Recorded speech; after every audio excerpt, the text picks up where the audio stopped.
मौला अली अलैहिस्सलाम शेर खुदा के पास एक औरत आई और कहने लगी। एक औरत रोती हुई हज़रत अली अलैहिस्सलाम के पास आई और कहने लगी कि मेरे खामंद ने मेरी इजाज़त के बगैर ही मेरी बांदी से ताल्लुक़ कायम कर लिया है।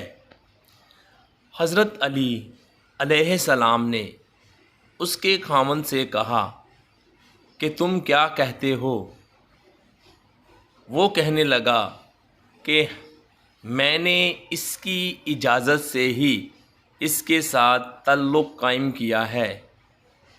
हज़रत अली अलैहिस्सलाम ने उस औरत की तरफ देखा और उसको मतनबा करते हुए फरमाया, अगर तुम सच्ची हो तो मैं इसको संसार करूँगा, यानी कि आपके खामंद को संसार करूँगा, और अगर तू झूठी है तो मैं तुझे तोहमत की सज़ा में 80 कोड़े लगाऊँगा।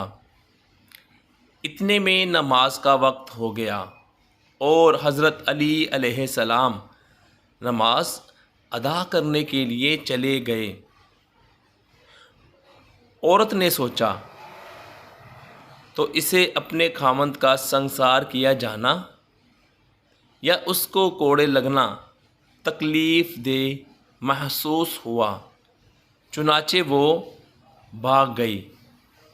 जब हज़रत अली अलैहिस्सलाम नमाज से फ़ारिग होने के बाद आए तो आपने उस औरत के बारे में पूछा भी नहीं। दोस्तों, ये है हिकमत कि आप असूलन फ़ैसला करके थोड़ा सा टाइम दे दें ताकि जो झूठा हो वो खुद ब खुद तस्लीम कर ले। इसलिए औरत भाग गई। तो दोस्तों, वीडियोस देखने का शुक्रिया। मज़ीद प्यारी प्यारी और सबक आमोज़ वीडियो देखने के लिए आप कीजिएगा ज़रूर सब्सक्राइब JRY TV को। हम उम्मीद करते हैं आपको ज़रूर अच्छी लगी होगी वीडियो। शुक्रिया।